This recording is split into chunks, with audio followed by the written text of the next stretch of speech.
Hello six class. आज हम आपकी Honey circle English text book के द क्वारल पोयम है इसकी रीडिंग और इसका एक्सप्लेनेशन जानेंगे। तो इसकी राइटर हैं Eleanor Farjeon. The quarrel means झगड़ा।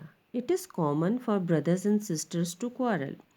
ये सामान्य है भाइयों और बहनों में लड़ाई होना। ऑल्दो यद्यपि समटाइम्स किसी समय they may not even be able to say why they quarrel.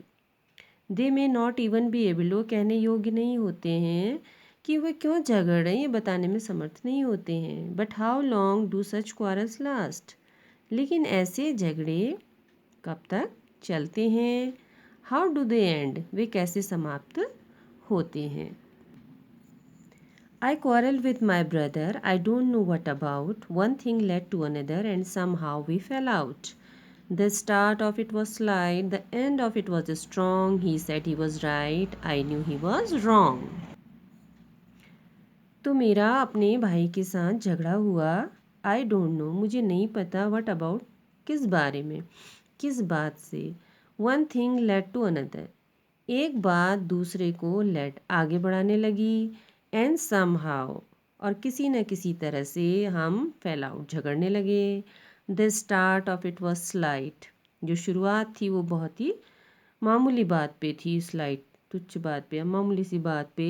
The end of it was strong, लेकिन उसका जो अंत था वो बहुत गंभीर था, बहुत उग्र हो गया, बहुत तेज़ हो गया।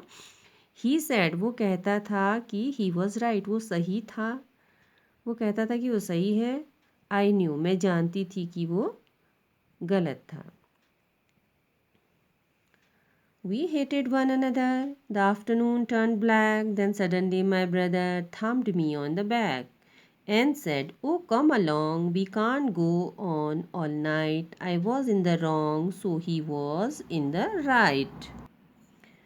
तो हम हेटेड, घृणा करने लगे। वन अनदर, एक दूसरे से इतना झगड़ा बढ़ गया कि एक दूसरे का मुंह भी नहीं देखने लगे। The afternoon turn black. Turn black is एक फ्रेज है या एक ईडियम है। तो हमारी जो दोपहर थी वो बिल्कुल क्या हो गई, लड़ाई कर रहे थे तो बिल्कुल ख़राब हो गई या बिल्कुल काली हो गई। बहुत ही तनाव में आ गए एक दूसरे से झगड़ने से। देन सडनली माई ब्रदर, अचानक मेरे भाई ने थम्ड मी, थपाया, ऑन द बैक, पीठ पर, मेरी पीठ पर थपकी दी। एंड सेड, और कहा, ओ कम अलोंग, अरे छोड़ो भी। We can't go on all night, तो इस तरह से झगड़ कर तो हम सारी रात नहीं चल सकते।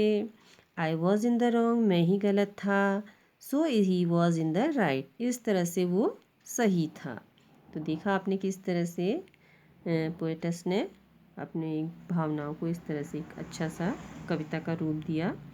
तो आप इसको याद कर सकते हैं और पढ़ सकते हैं।